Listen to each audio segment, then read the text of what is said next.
Hello, good afternoon. Well, it's seriously raining here in Virginia today. So I'm among soggy trees. Look at how pretty that is. Can you see it? Yeah, it's just gorgeous out here. Okay, well, so today is a day in disarray.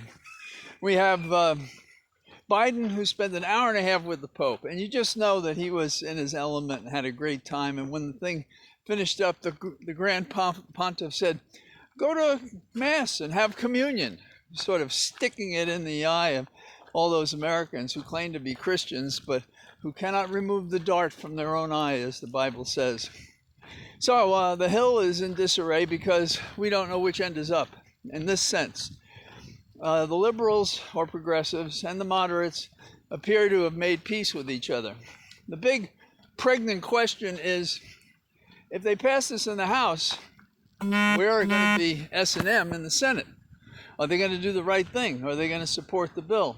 Now, I would like to believe that Biden has gotten assurances from them that it's going to go forward, and they're only building in suspense by not telling us what they think. But it is Sinema and Manchin, and they appear to be the secret component of the I almost said Russian, of the Republican Party.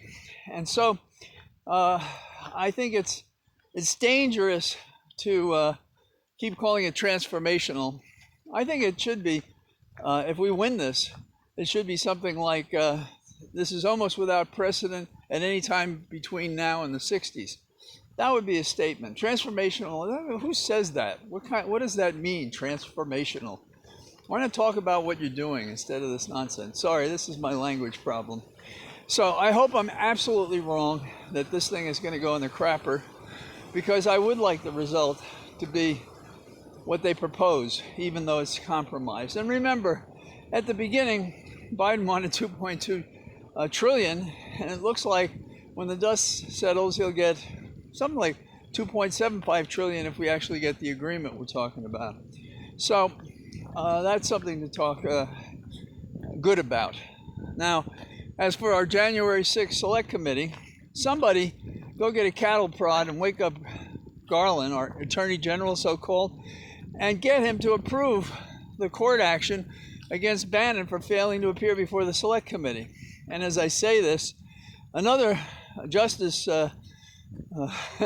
person who was trying to help Trump overturn the election, he's begged off appearing before the committee because he doesn't have an attorney anymore, which probably means the attorney said, let's cooperate with them. And he said, let's tell them to pound sand like our boy Bannon is.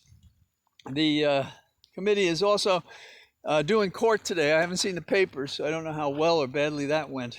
But the court papers today would be to explain why Trump is wrong when he says, I'm objecting to the production of these papers. Number one, how can you say that a congressional committee has no basis to investigate someone's effort to bring violence into the Capitol, into the Congress, into the Senate, to overturn an election? What could be more basic to the democracy?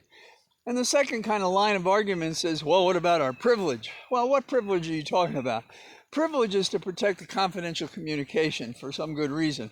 It's not to conceal a crime like overthrowing the government. So unless we get a peculiar judge, it should be hurled out of court, the objections, and we should be getting the documents. And I do wonder if the president has standing on these documents, because he's not the president anymore. And the president we have is all in favor of releasing the documents. So I'm going to try to remain as dry as I can. And take a look at the rain, the water here. Look at that. So I'll talk to you tomorrow. Probably be a tad drier than it is today. Bye-bye.